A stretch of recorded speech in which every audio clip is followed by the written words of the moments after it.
এই নরম টিউমার বা লিপোমাগুলো কি আপনার কনফিডেন্স একদম কমিয়ে দিচ্ছে?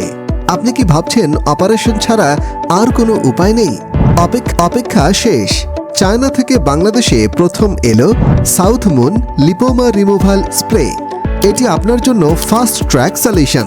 15 থেকে 16 দিনের মধ্যে ভিজিবল রেজাল্ট পাওয়ার চ্যালেঞ্জ। নিজের চোখেই দেখুন পরিবর্তনটা। ফর্মুলাটা এতটাই লাইট যে ত্বকে কোনো চটচটে ফিলিং দেবে না। খুব দ্রুত শোষিত হয়ে ত্বককে দেবে আরামদায়ক অনুভূতি। ব্যবহার খুবই সিম্পল। দিনে 2-3 বার স্প্রে করুন, হালকা মাসাজ, ব্যাস। আর কোনো সাইড ইফেক্টস নেই, তাই ব্যবহার সম্পূর্ণ সেফ। টিউমার কমাবে, সাথে ত্বককেও করবে মসৃণ ও সুন্দর। কারণ আপনার পার্সোনালিটির আসল চমক আসে ছোট ছোট পরিবর্তন থেকেই। ঝুঁকিবিহীন, সহজ আর 15 দিনের রেজাল্ট। এমন ডিল মিস করবেন না। আজই ব্যবহার শুরু করুন। বিস্তারিত জানতে এখনই ইনবক্সে যোগাযোগ করুন অথবা স্ক্রিনে দেওয়া নম্বরে কল করুন।